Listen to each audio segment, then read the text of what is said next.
Bonjour à chacun, c'est une joie de nous retrouver autour de la série S'équiper pour en équiper d'autres. La vidéo précédente, nous avons parlé de pourquoi cette nouvelle série, pourquoi il est important aujourd'hui de s'équiper pour la moisson. Aujourd'hui, dans notre vidéo, nous allons aborder c'est quoi un disciple. Alors, ça va pas être un enseignement super long et parce que je ne suis juste pas enseignante, mais revisiter tout de même les points principaux de ce qu'est un disciple.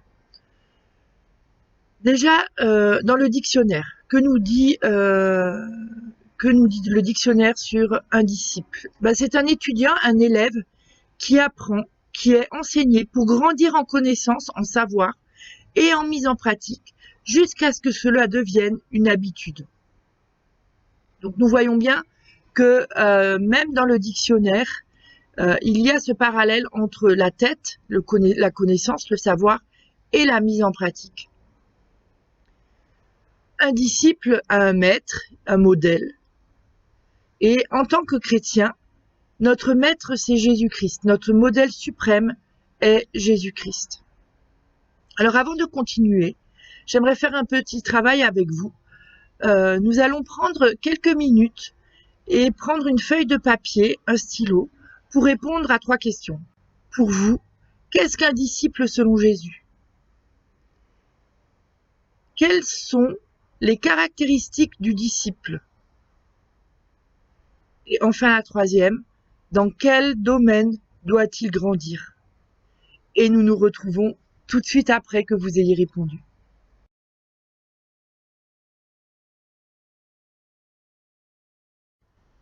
Le travail que nous venons de faire est très important. Pourquoi? Parce qu'il nous permet de mettre nos idées sur papier, nos croyances. Et cela nous permet de voir là où on en est, là où on a besoin d'approfondir au niveau de la pratique, au niveau peut-être des connaissances, et là où nous croyons en des mensonges, etc. Ça nous donne la possibilité de nous réaligner, mais pas sans partir de là où nous, on en est.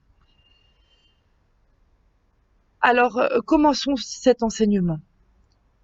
Jean-Baptiste, le cousin de Jésus, prêchait la venue du royaume des cieux. Dans Matthieu 3, nous le voyons. Et Jésus déclare en Matthieu 6 que la venue du royaume s'est approchée. Là, il y a eu un tournant entre les deux. Si nous lisons cette partie des évangiles, nous pouvons voir que Jésus est venu voir Jean-Baptiste pour se faire baptiser. Et Jean-Baptiste a de suite reconnu l'autorité de Jésus. Et il a pu aussi voir l'attestation que Jésus a eue, ainsi que la foule d'ailleurs, l'attestation que Jésus a eue de Dieu le Père en recevant le Saint-Esprit. Jésus déclare que la venue du royaume s'est approchée. Pourquoi? Parce que lui, il sait qu'il est le roi de ce royaume, qu'il est venu sur terre pour nous ouvrir ce chemin nouveau, pour que chacun puisse entrer dans ce royaume et avoir droit au même héritage que lui, parce que nous sommes les enfants de Dieu. Et en étant rentrés dans le royaume de Dieu, nous avons accepté l'amour du Père et l'esprit d'adoption du Père. Et en cela, nous avons le même héritage, parce que nous sommes enfants de Dieu. Et nous pouvons lire ça dans Romains 8, verset 17. Jésus, quand il commence son ministère, il commence par choisir ses compagnons de route, les disciples, qu'il appellera plus tard. Il va en choisir 12. Alors, 12, pourquoi? Simplement parce que ça parlait aussi au peuple juif, parce que eux avaient 12 tribus. Ce chiffre a une importance pour le peuple juif. Et Jésus, au départ, parlait surtout à la foule, mais très souvent à des juifs. Et ces 12 hommes étaient de milieux sociaux différents. Ils étaient d'âge différents, de caractères différents. Ça devait être une drôle d'équipe d'ailleurs. La gestion d'équipe et l'apprentissage de la communauté, du savoir-vivre ensemble ne devait pas être simple pour Jésus. Il devait avoir beaucoup de caractère, je pense. Donc Jésus va leur parler du royaume de Dieu, de ce royaume qui est invisible. Il va leur montrer comment entrer dans ce royaume et comment le manifester. Jésus dit dans Jean 14, verset 6, « Je suis le chemin, la vérité et la vie. Nul ne vient au Père que par moi. » Il n'y a aucune autre possibilité d'entrer dans ce royaume, même de le trouver, ce royaume, si ce n'est en marchant sur ce chemin. Marcher sur le chemin, c'est suivre la direction, c'est chercher la direction. Et beaucoup de gens sont en recherche actuellement, sont en chemin, peut-être même toi qui regardes la vidéo. Mais une fois que nous sommes entrés dans le royaume de Dieu, nous continuons à marcher sur ce chemin, nous continuons à suivre la direction de Christ. Pourquoi ? Parce qu'il est notre modèle. Lui-même est le vivant de l'éternité, qui vit les préceptes du royaume, qui vit les valeurs du royaume. Et c'est notre modèle et nous devons le suivre. Nous devons suivre sa direction. Nous devons marcher sur ce chemin en apprenant à côté de lui. Puis il va dire aussi, je suis la porte. Si quelqu'un entre par moi, il sera sauvé. Il entrera et il sortira. Il trouvera des pâturages. Personne ne peut entrer dans ce royaume pur et sans péché, sans passer par cette porte qui nous purifie.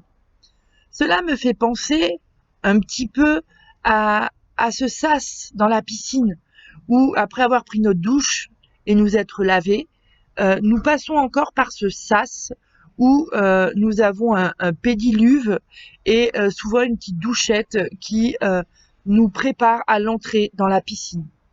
Et bien là, c'est un peu la même chose, seulement la douchette, c'est le sang de Jésus qui nous purifie.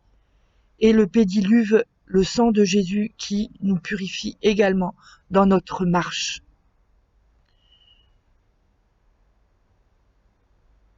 La porte parle du sacrifice de Jésus, parle de la croix, parle d'un endroit où nous pouvons tout laisser. Nous pouvons nous laisser nous laver par Jésus-Christ, par son sang. La croix, c'est cet endroit où nous pouvons recevoir sa grâce. Il est dit dans Éphésiens 1, verset 7, par le sacrifice du Christ, nous sommes délivrés du mal et nos péchés sont pardonnés. Dieu nous a ainsi manifesté la richesse de sa grâce. Alors pensons même nous, chrétiens, nous, disciples de Jésus-Christ, disciples de ce royaume, habitants de ce royaume, pensons à passer régulièrement par ce sas où nous sommes lavés, où nous sommes purifiés, délivrés du mal qui peut encore nous accrocher, et recevons sa grâce. La porte d'entrée, comme nous l'avons vu, Jésus, c'est cette nouvelle naissance. On le voit, je crois que c'est dans Jean 3 avec Nicodème. Et pour vivre cette nouvelle naissance, cela ne s'improvise pas. C'est une rencontre avec le Christ. C'est lui qui nous fait comprendre dans notre cœur et pas juste par nos pensées que Jésus est le Fils de Dieu, qu'il est mort et qu'il est ressuscité pour que nous puissions être réconciliés avec Dieu, Père, Fils et Saint-Esprit. Alors nous le cherchons et notre cœur s'ouvre et Jésus vient à notre rencontre. Et c'est comme ça que chacun d'entre nous, nous avons expérimenté cette nouvelle naissance, cette expérience de l'amour du Père, du Fils et du Saint-Esprit. Puis Jésus va montrer aux disciples comment vivre cette dimension nouvelle du royaume qui est invisible aux yeux humains, mais très visible à ceux qui sont entrés par cette porte pour entrer dans le royaume de Dieu. Et ceux qui empruntent le chemin vivront le royaume de Dieu. Je nous encourage à relire les évangiles dans cette perspective de chercher ce que Jésus enseigne à ses disciples concernant la vie, l'entrée du royaume de Dieu. Je le relèverai également dans Matthieu 5, le fait que Jésus nous parle de qui sur terre est susceptible d'entrer dans le royaume. Nous connaissons ce passage intitulé aussi les béatitudes. Heureux ceux qui se savent pauvres en eux-mêmes, car le royaume des cieux est à eux. Heureux ceux qui pleurent, car Dieu les consolera. Heureux ceux qui sont doux, car ils recevront la terre que Dieu a promise. Heureux ceux qui ont faim et soif de vivre comme Dieu le demande, car Dieu exaucera leurs désirs. Heureux ceux qui ont de la compassion pour autrui, car Dieu aura de la compassion pour eux, etc., etc. Relisons encore ce passage et prenons du temps à méditer ces versets, car ils nous montrent en fait qui sont les habitants de ce royaume. Puis nous voyons dans Matthieu 6, Jésus qui nous parle de comment est le royaume. Il enseigne à ses disciples comment s'adresser au Père par la prière. Il dit « Dites notre Père qui êtes aux cieux ». Il nous parle aussi de l'inquiétude et il dit que l'inquiétude ne fait pas partie du royaume. Et pourquoi ? Parce que Dieu pourvoit, le Père pourvoit à tous nos besoins.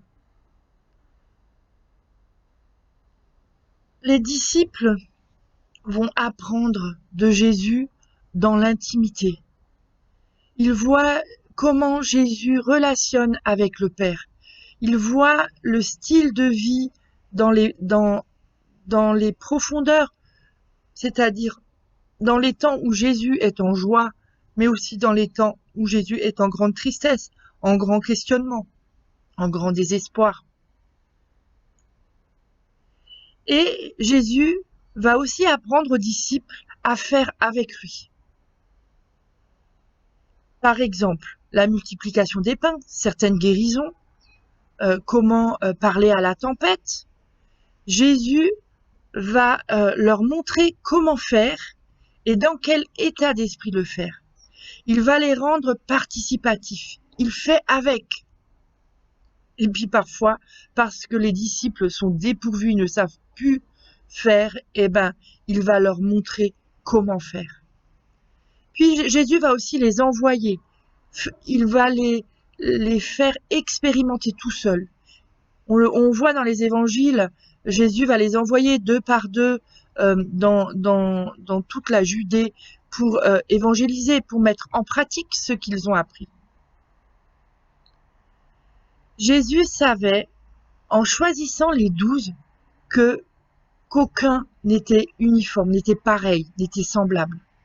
Ils avaient tous des traditions différentes, une éducation différente, un style de vie sûrement différent, dû à leur caractère, etc., à leur éducation, leur religion peut-être même. Et nous, en tant qu'humains, c'est pareil, nous sommes comme les disciples, il n'y a pas de différence. Nous avons chacun nos traditions, notre éducation, notre nationalité, notre culture, etc. Mais Jésus, il est en train d'instaurer, en venant sur terre, une nouvelle culture, la culture du royaume. En esprit, nous avons tous la même pierre angulaire de la nature de Jésus-Christ. Là, nous avons la nature de Jésus-Christ comme fondement. C'est notre fondation. Alors, s'attacher à la nature, la tendance et au caractère de Jésus-Christ est important pour chaque disciple. Et en ce sens-là, nous avons une même culture, une culture uniforme. Alors bien sûr, nous allons la manifester de façon différente parce que nous sommes différents et notre éducation est différente.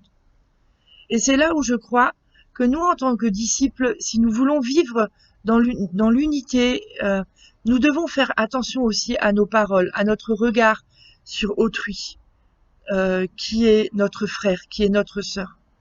Peut-être qu'il ne pense pas pareil que nous, mais est-ce pour autant qu'il a tout faux ? Peut-être pas, et sûrement pas d'ailleurs. Et je crois que nous devons vraiment nous unir et que c'est le temps, en tant que disciples de Jésus-Christ, de nous unir à tout ce qui nous rattache à Christ. Changeons nos paradigmes, changeons tout ce qui nous tient encore à ce monde et qui nous tire vers le bas. Notre nature, nos paradigmes doivent être fondés et attachés à celle de Jésus-Christ. Jésus va préciser le mot d'ordre, le commandement qui régit le royaume. Dans Matthieu 22, les versets 37 à 39, il est dit « Tu aimeras le Seigneur ton Dieu de tout ton cœur, de toute ton âme et de toute ta pensée. » C'est là le commandement le plus grand et le plus important. Et il y en a un second qui lui est semblable. Tu aimeras ton prochain comme toi-même. Je crois que c'est super important, alors que nous étudions ce qu'est un disciple du royaume, de voir que finalement le mot d'ordre, le commandement qui impulse la vision du royaume, c'est l'amour. Un disciple aime Dieu. Un disciple doit aimer les autres. Et un disciple doit également s'aimer tel que Dieu l'a créé. Il n'y a pas de si dans ce commandement. Il y a tu dois. Tu dois aimer ton prochain comme toi-même. Tu dois aimer le Seigneur ton Dieu de tout ton cœur, de toute ton âme, de toute ta pensée. Ce n'est pas une option pour celui qui dit être un disciple du royaume de Dieu. Nous avons, comme je l'ai déjà dit, tous la même culture du royaume. Nous avons chacun notre façon de le manifester par qui on est. Mais notre fondation est toujours Jésus-Christ et son amour. Et si nous n'avons pas ça, alors oui, nous avons une réelle différence. Mais si nous avons cette même fondation qui est Jésus-Christ et son amour, alors nous devons nous retrouver au moins autour de ça et autour de lui. D'ailleurs, Jésus dira dans Jean 13, « Je vous donne un commandement nouveau, aimez-vous les uns les autres. Oui, comme je vous ai aimé, aimez-vous les uns les autres. À ceux-ci, tous reconnaîtront que vous êtes mes disciples, à l'amour que vous aurez les uns pour les autres. » Jésus ne dit pas que c'est par nos différences que nous allons être reconnus disciples ou que les autres verront que nous sommes les disciples de Jésus-Christ. C'est par l'amour. Et dans Jean 13, je vous invite à le relire, il nous bassine Jésus en nous disant « Aimez-vous les uns les autres ». Donc, c'est vraiment quelque chose de crucial. C'est la valeur première du royaume de Dieu. Alors, s'aimer dans nos différences est tout un challenge et un apprentissage pour le disciple. Jésus appelle ses disciples aussi à grandir dans tous les domaines. Le domaine spirituel, le domaine physique, le domaine social, le domaine émotionnel.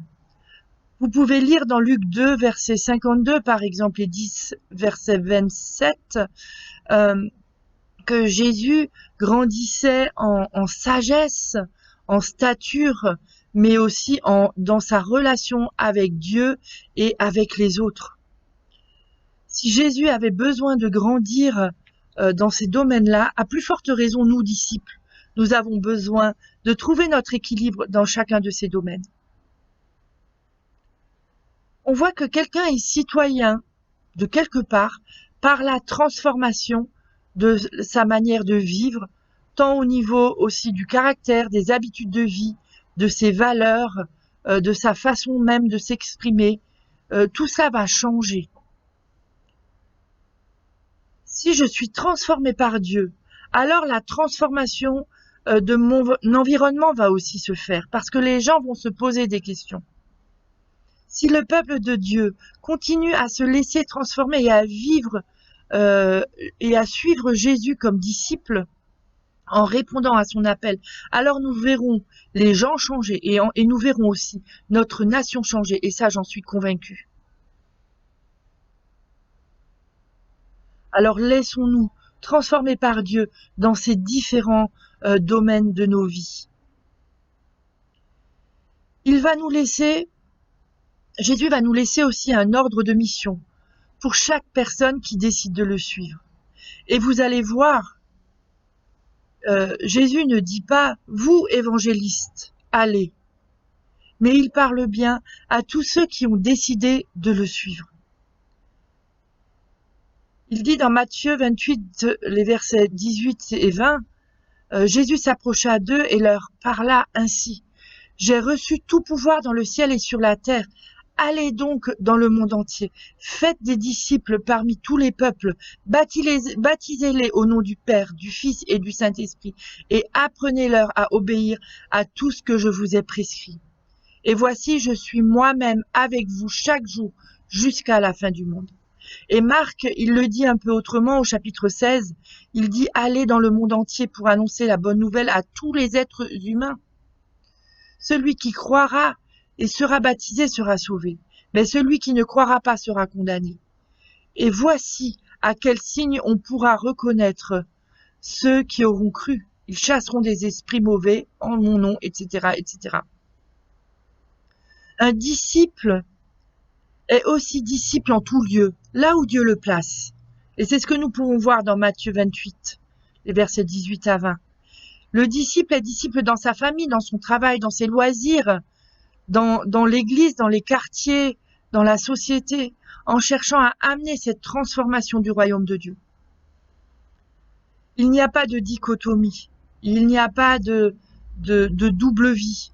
On est pareil partout, dans chaque domaine, dans chaque lieu. Être disciple, c'est aussi être disciple par les actes, par les paroles et les signes. Et ça, vous pouvez lire Luc 4, versets 18-19. C'est super important d'avoir une cohérence entre nos actes et nos paroles, et encore mieux si on a les signes. Donc Jésus en choisit 12, et après sa mort, quand Jésus les a formés, finalement les disciples sont prêts, même s'ils ne sont pas parfaits, ils sont prêts à former d'autres disciples. Ils vont rentrer dans un chemin de multiplication. Pourquoi? Parce que les disciples vont amener d'autres personnes dans le royaume de Dieu, à cette connaissance du royaume. Ils vont en faire des disciples qui en feront d'autres. Et là, il y a un mouvement de multiplication. Le disciple est appelé à se multiplier. Si le disciple ne se multiplie pas, le disciple a une faille. Et ça, c'est vraiment ce que j'ai compris ces dernières années, l'importance de se multiplier. Nous ne pouvons pas être stériles. Nous devons être fertiles aussi dans notre façon de transmettre et d'impulser les nouveaux disciples, pas à vivre comme nous dans notre appel, mais les impulser dans ce que Dieu les appelle à vivre et dans leur appel. Alors en résumé, parce que ça fait un peu long, un disciple est quelqu'un qui apprend avec Jésus à aimer Dieu, à aimer les autres et à s'aimer soi-même. Un disciple est disciple dans tous les domaines de sa vie, spirituel, physique, social et émotionnel. Un disciple est disciple en tout lieu, dans notre famille, dans notre travail, dans nos loisirs, à l'église, dans nos quartiers, dans la société, en cherchant à amener la transformation du royaume de Dieu où que nous soyons. Un disciple est disciple en acte, en parole, et manifeste les signes du royaume de Dieu. Prions. Seigneur, merci pour cette amorce dans la révélation du disciple dans le royaume de Dieu.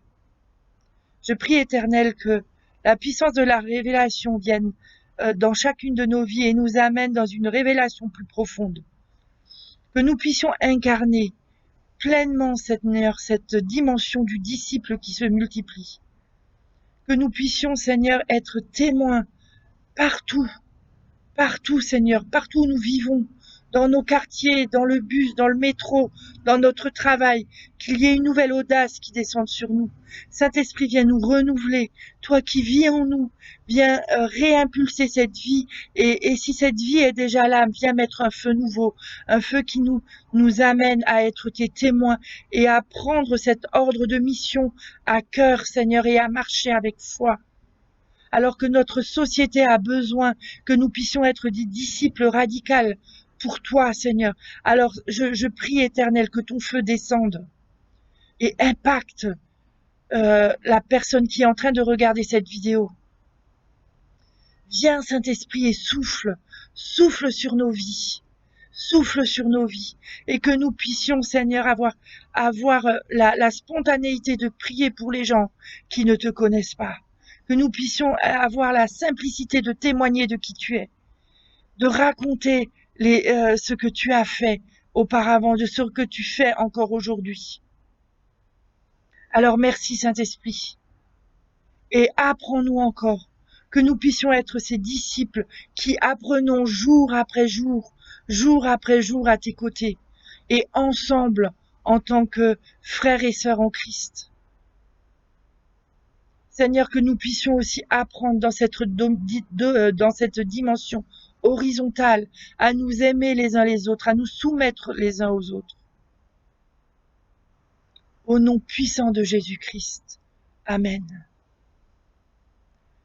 Et je vous propose de prendre un domaine de ce qui a été, de ce que je vous ai partagé, et de voir là où le Seigneur vous demande d'avancer.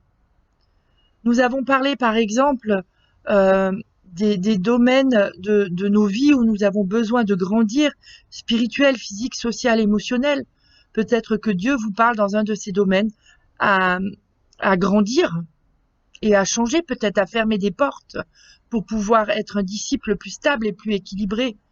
Peut-être que c'est plus sur le fait d'être un témoin en tout lieu. Juste prenez un temps de prière et d'écoute pour savoir dans quel domaine vous devez avancer, grandir cette semaine, ce mois-ci. Soyez richement bénis.